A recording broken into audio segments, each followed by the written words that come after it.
घेण्याचं आवाहनही केलं जात आहे।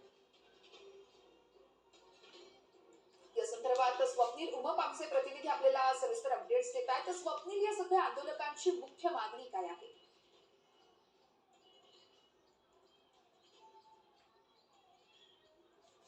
नक्कीच आपण बघू शकतो आजपासून हिवाळी अधिवेशन नागपुरामध्ये सुरू झालेलं आहे आणि मोठ्या प्रमाणावर आता मोर्चे यायला देखील सुरुवात झालेली आहे। आज पहिला दिवस आणि या ठिकाणी आपण बघू शकतो उच्च शिक्षित तरुणांनी जो आहे तो मोर्चा या ठिकाणी काढलेला आहे। युवा शैक्षणिक व सामाजिक न्याय संघटनेच्या वतीने हा संपूर्ण मोर्चा या ठिकाणी काढण्यात आलेला आहे।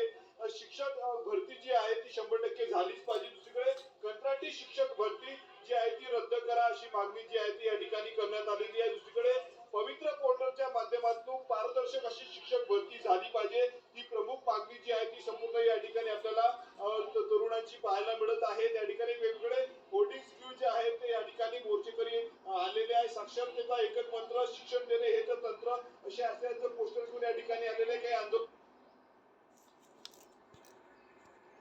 निश्चितच स्वप्नील, या संदर्भातले अपडेट्स आपण घेत राहणार आहोत। ती दृश्य आपण पाहतोय, आंदोलक मोठ्या प्रमाणात या ठिकाणी जमलेले आहेत।